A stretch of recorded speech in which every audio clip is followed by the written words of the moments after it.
Присаживайтесь, пожалуйста. Да-да-да, поднимитесь с кровати. Доктор сказала, что вы уже в состоянии это сделать. Мгм. Я вам задам несколько вопросов. Постарайтесь отвечать как можно более подробно. Хорошо. По шкале от 1 до 10, как вы оцените ваше состояние на данный момент? Мгм.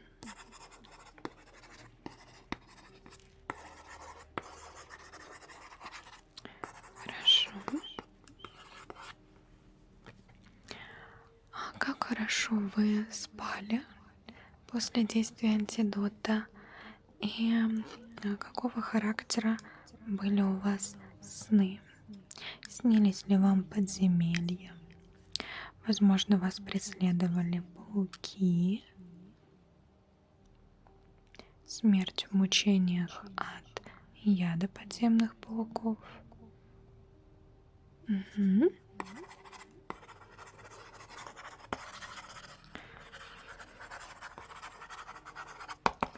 Насколько яркими были эти сны? Мгм.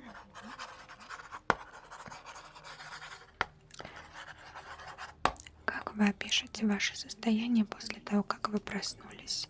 Вы не могли отделаться, да, от мыслей, от того, что с вами произошло во сне, или достаточно быстро это вас отпустило?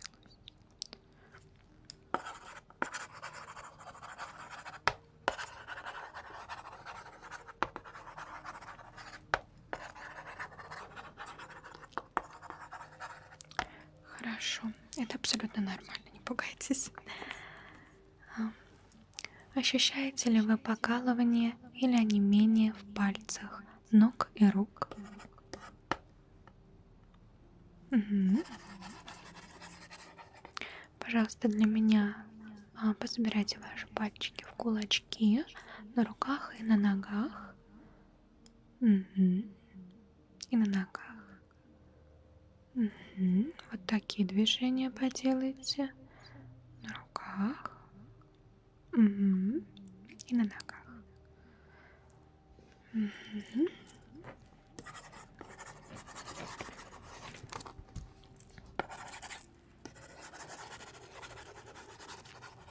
Все хорошо, все хорошо. Не переживайте.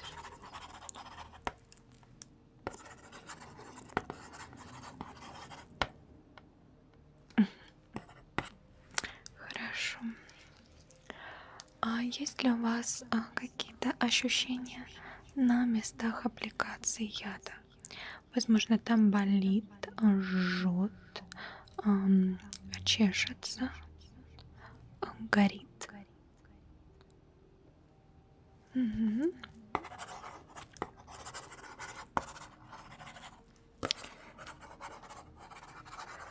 Это ощущение было постоянным, как вы пришли в себя, или его интенсивность понижалась, увеличивалась? Мгм.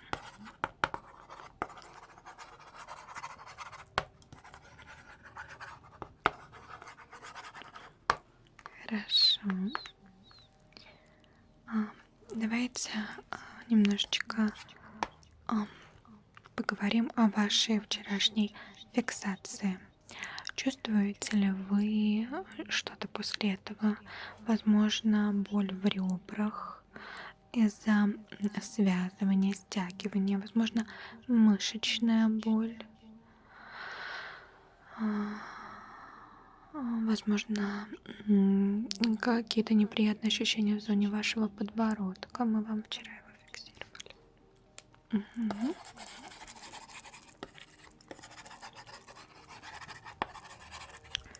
Хорошо.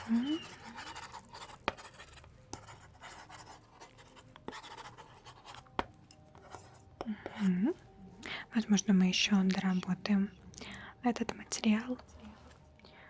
Итак, а не преследует ли вас после пробуждения фантомный запах? Например, запах сырой земли, плесени. Мгм.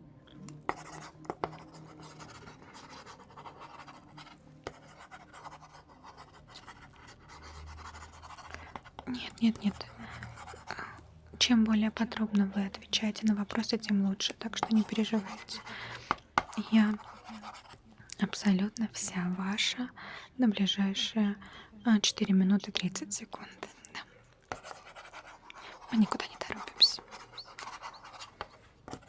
Мгм. Хорошо. Так, следующий вопрос.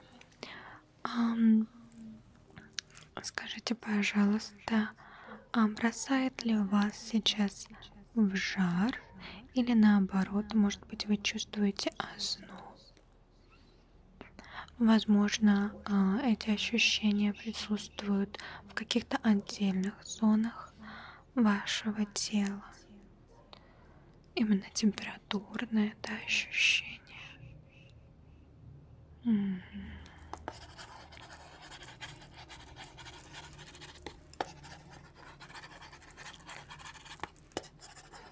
Мгм. Покажите, пожалуйста, где? Мгм.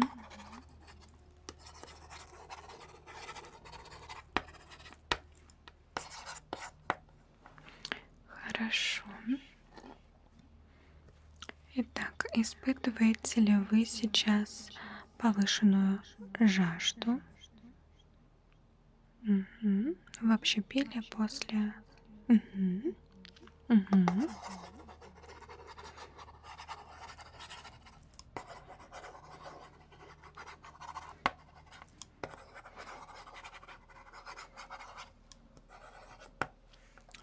Хорошо. Не повысилась ли ваша фоточувствительность? Как вы сейчас реагируете на свет? Мгм. Хорошо. А если я возьму фонарик и посвечу сейчас на вас, что вы чувствуете? Мгм. Хорошо.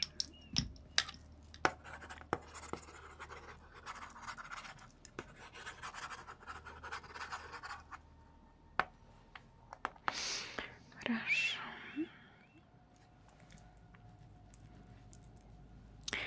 Итак, скажите, пожалуйста, щелкающий, тикающий звук в вашей голове, он вернулся или возвращался ли он? Возможно, после пробуждения, может быть, он вас преследовал во время сна. Мгм.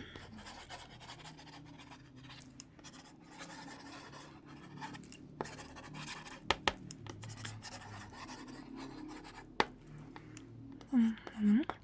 Расскажите, пожалуйста, о вашем аппетите сегодня. Был ли он обычным для вас? Возможно, он был повышенным. Возможно, вам хотелось каких-то конкретных продуктов. Возможно, вам хотелось каких-то конкретных продуктов, не свойственным вообще вашим вкусовым предпочтениям. М,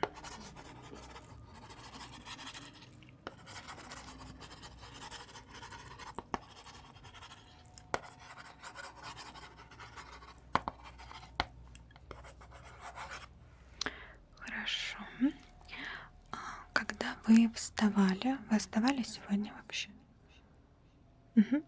Когда вы вставали, вы не испытывали головокружение, какой-то сложности в координации ваших движений? Возможно, вы сегодня чувствовали себя более неуклюжим, чем обычно. Мгм.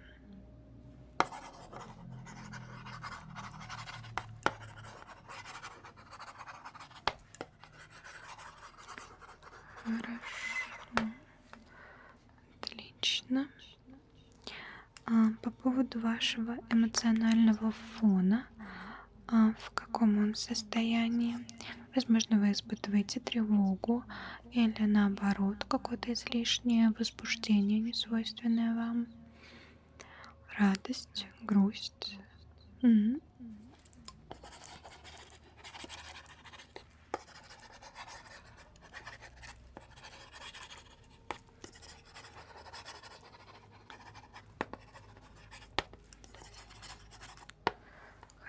Хорошо.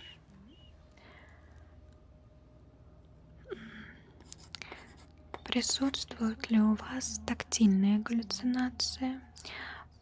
Возможно, какие-то привычные предметы вам кажутся не такими на ощупь, на прикосновение, не такими, как обычно. Например, обычная рубашка, а вам кажется жесткой, как сталь, или наоборот, стол вам кажется мягким, как вата. Мгм.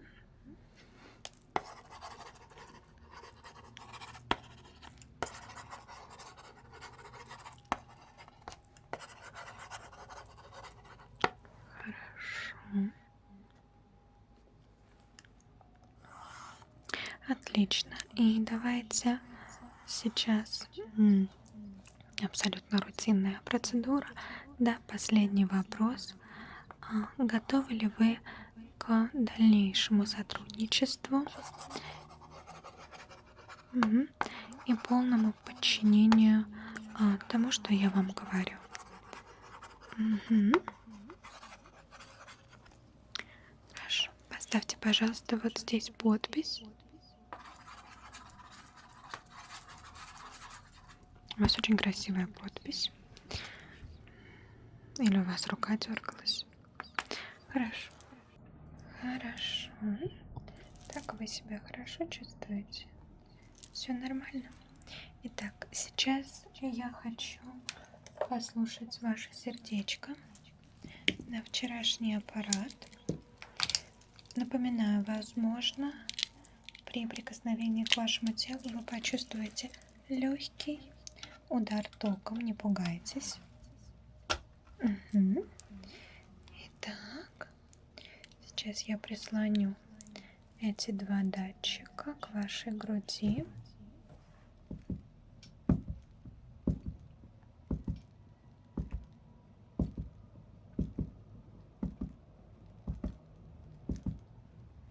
Отлично. Так, ничего не бойтесь. Угу.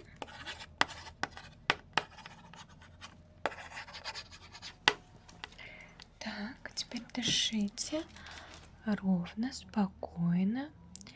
Я за вами понаблюдаю.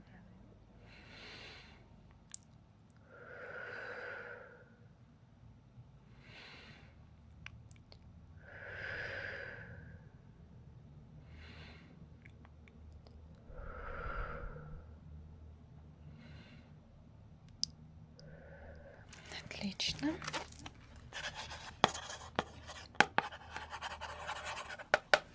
Вам уже проверяли сегодня температуру? Угу. И какая она была? Угу.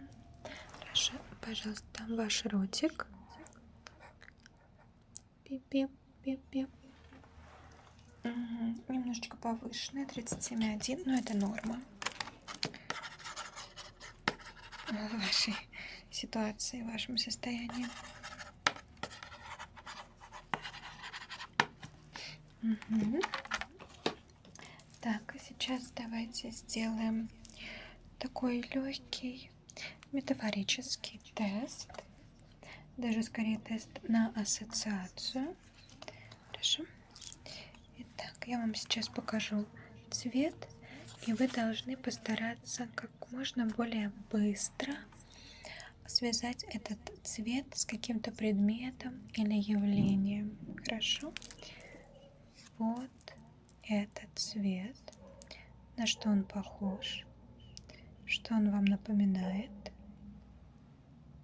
Угу. Хорошо. Этот цвет. Так. Хорошо. Этот цвет. Угу. Отлично. Этот цвет. Вы хорошо справляетесь. Этот. Угу. Этот цвет. Хорошо, прекрасно. Так, здесь у нас никаких отклонений явно нет. Итак, и сейчас просто следите вашими глазками за моими пальцами. Хорошо. Продолжайте следить. Следите за моими пальцами.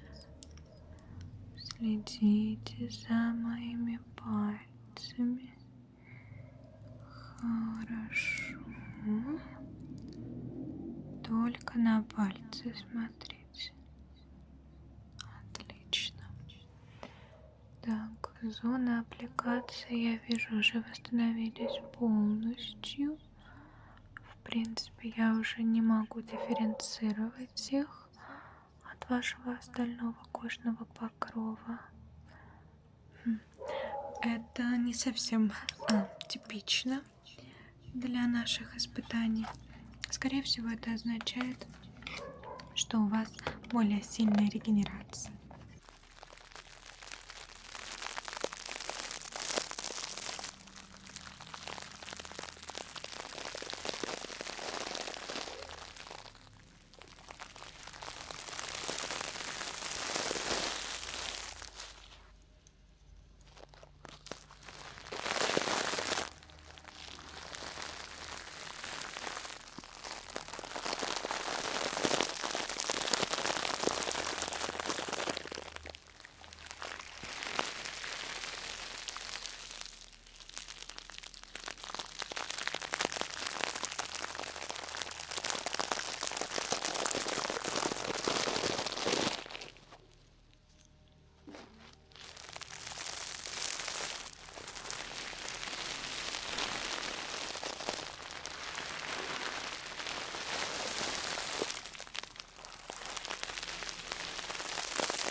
Во-первых, скорее всего, нет, потому что через границу, да. Вот.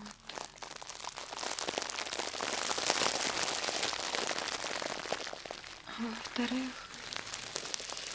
знаете, в этом что-то есть, когда вот так вот берешь и все выкидываешь. Все, новая жизнь, никаких больше вам веселеньких рубашек. Я решила стать годкой.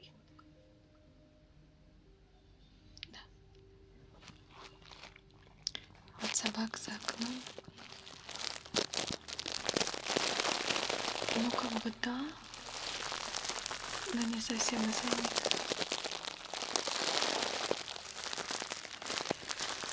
Ну, сами Алекс, после этого немножечко вот как будто лучше дышится. Я вот таскала вот это вот платье, которое вчера надела, потом сняла. Ой, у нас ноутакинг триггер. Вот. И я вчера поняла, что его давно уже надо выкинуть. Но я его, вот я его, не могу я его надеть, а я не чувствую его себя, понимаешь?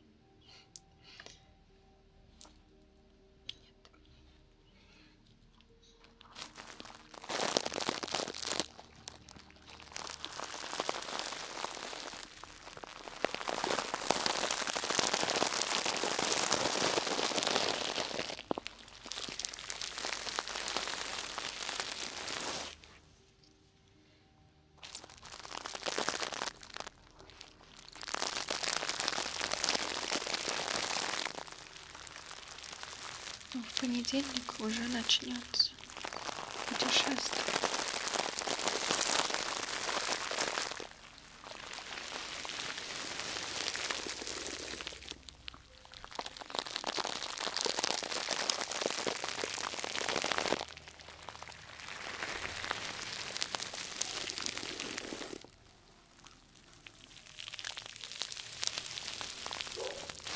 Ну, я честно, я переезд жду, потому что не выкидывая форму врача, так я ее выкинула уже 2 года назад. Вот. Забыла, что сказать хотела. Ну потому что не очень ASMR-френдли, конечно, это место, но живется здесь кайфово, а вот ASMR делается не очень.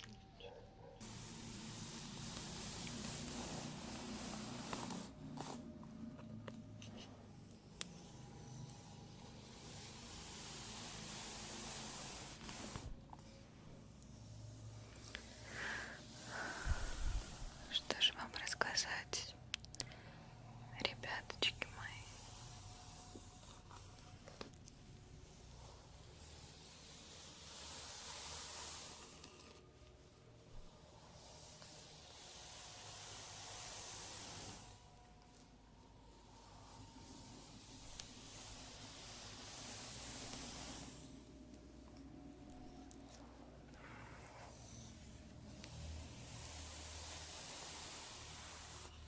Спокойно сегодня так, да.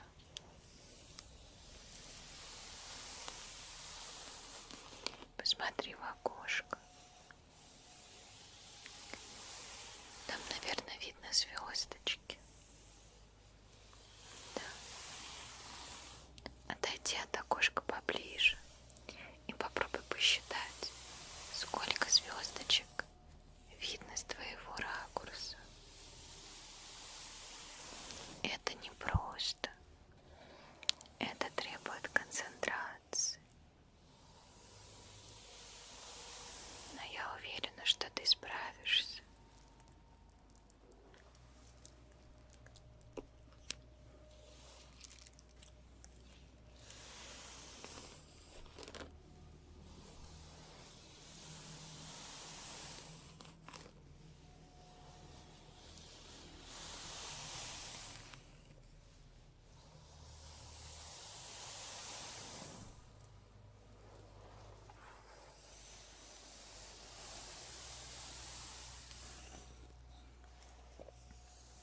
Сделай глубокий вдох.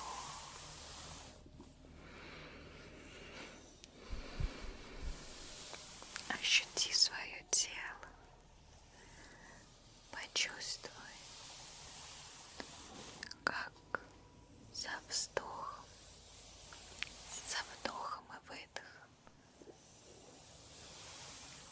твое тело покидает негативная энергия, как ты наполняешься как шарик чистотой и расслаблением, чистотой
предложить по Солнечной системе.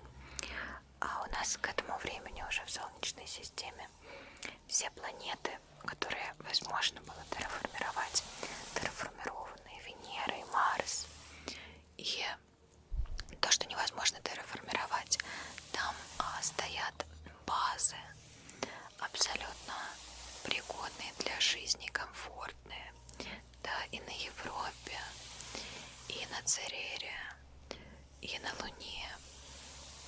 Короче, вот такая вот sci-fi ролевая. Опять же, благодаря нейросети можно будет и картинки сделать, да, визуализировать это все. И, может быть, даже видео. Вот. Но эта идея мне недавно в голову пришла. Не знаю, воплощу я ее или нет. Это после переезда. Так точно.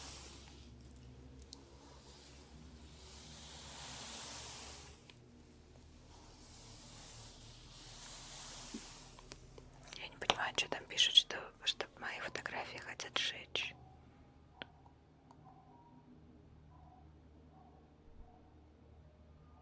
Не понимаю.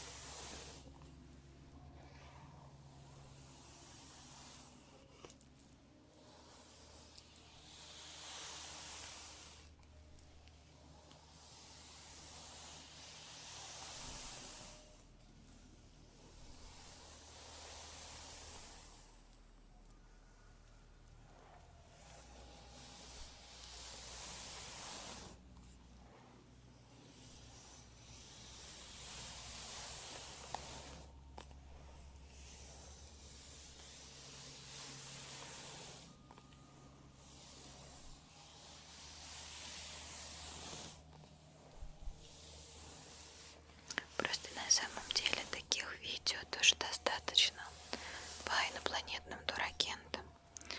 Но в основном это достаточно старые ролики, и тогда не было возможности как-то вот это вот все визуализировать. А я люблю, когда показывают картинки. Я не знаю, как вы. Я люблю визуализацию. И мне кажется, это было бы очень интересно. Опять же, при помощи ей можно структурировать, как та или иная планета могла бы выглядеть после. Расческа и звучит, и красиво. Спасибо, Николай. Если что, ты сам заказал с болтовней, я вот поэтому и начала болтать.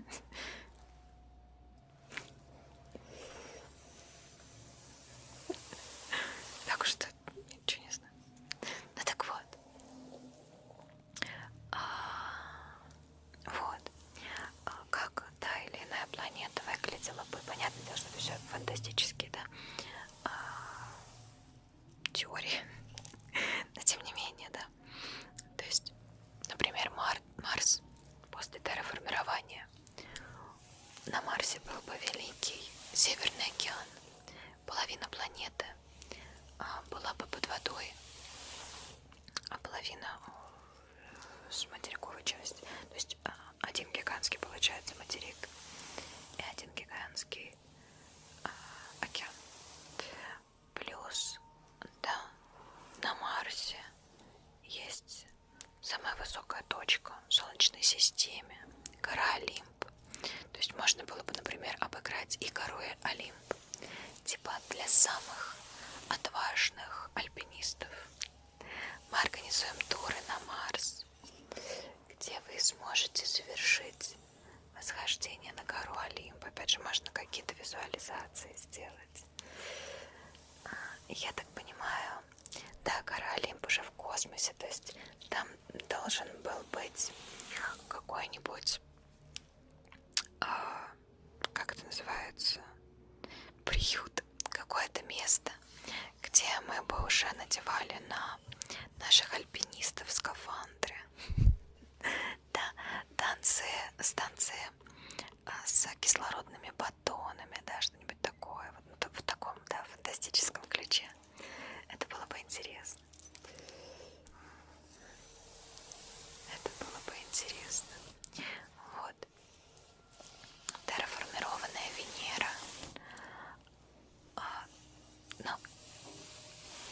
опять же, и то терраформировать невозможно. Но может быть когда-нибудь. Но терраформирование Венеры это вообще что-то из разряда фантастики. Если фантастику на Марсе мы еще можем как-то представить, то Венера это вообще пипец. Но тем не менее, мне нейросеть накидала. Не-не-не, на Венере давление. Не силы тяжести.